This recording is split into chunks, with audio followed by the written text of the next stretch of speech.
Rated T for Teen. You and the ghosts aren't in Juarez. Is that clear? Clear as crystal, General. Good. Then make us proud, son. And, welcome to Juarez.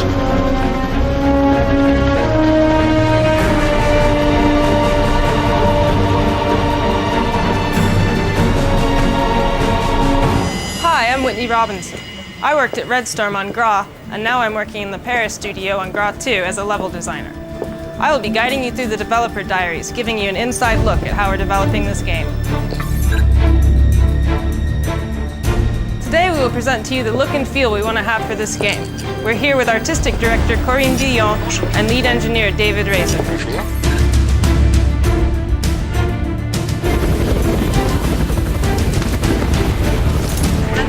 For the artistic direction on Gras 2, we had two main objectives. First, we had to create a special ambience so the players can really submerge themselves in the game. And secondly, we had to rework certain elements from Gras 1 that needed to be improved upon. For Gras 2, we developed a lot of new elements that we added to the game in order to enrich the storyline and bring in some new tech features. The game takes place on both sides of the American-Mexican border. The idea was for the player to protect the U.S. from any direct attack on U.S. soil. In order to build the drama around protecting this borderline at all costs, we have two main things. Through the use of filters, you can identify exactly which side of the border you're on, whether it's the U.S. or the Mexican side. The idea is that the graphic rendering evolves dynamically, giving an aspect to the game that's much more realistic than in the previous version. This new Ghost Recon story uses all new tech features that we've developed and added to the motor. So exactly what is ambient occlusion? Ambient occlusion is a visual technology feature that accurately reproduces the way shadows appear in relation to its geometry. For example, on a building with a balcony, the shadow under the balcony is stronger than on the facade of the building. In Gras 2, we've also added in a real-time day and night cycle during the missions. This allows you to see the sun moving as you play, see the shadows on the ground change, and to really have the impression to live an adventure, minute after minute, just like in real life.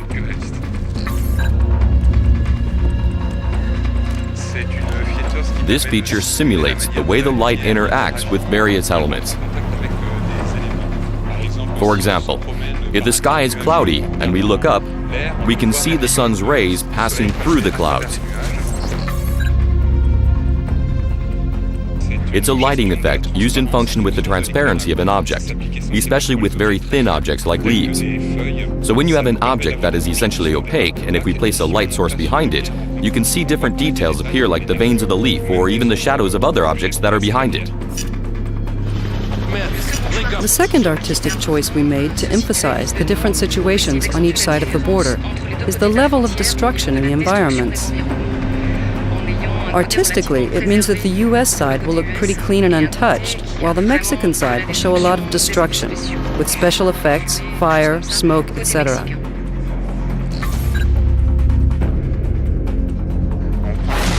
Take the example of two cars burning in a street and a helicopter landing between them. The columns of smoke will move away from the helicopter and disperse.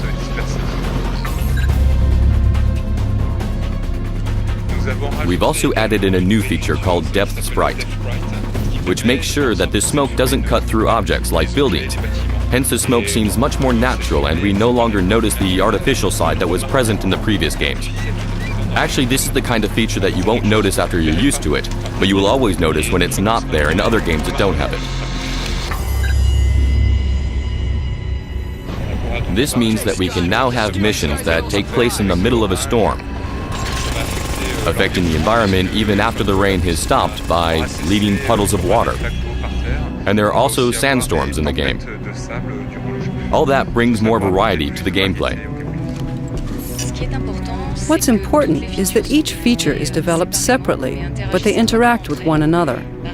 For example, ambient occlusion combined with HDR lighting simulates an extremely realistic light, making it almost exactly what the human eye would perceive.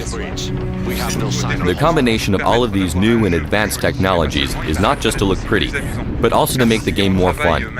Because if we work closely together with Corinne to develop everything that's necessary to have a better quality game, we also work with the game designers to bring them all the solutions necessary in order to have a gameplay that's richer and more fun for the player. I need this taken out!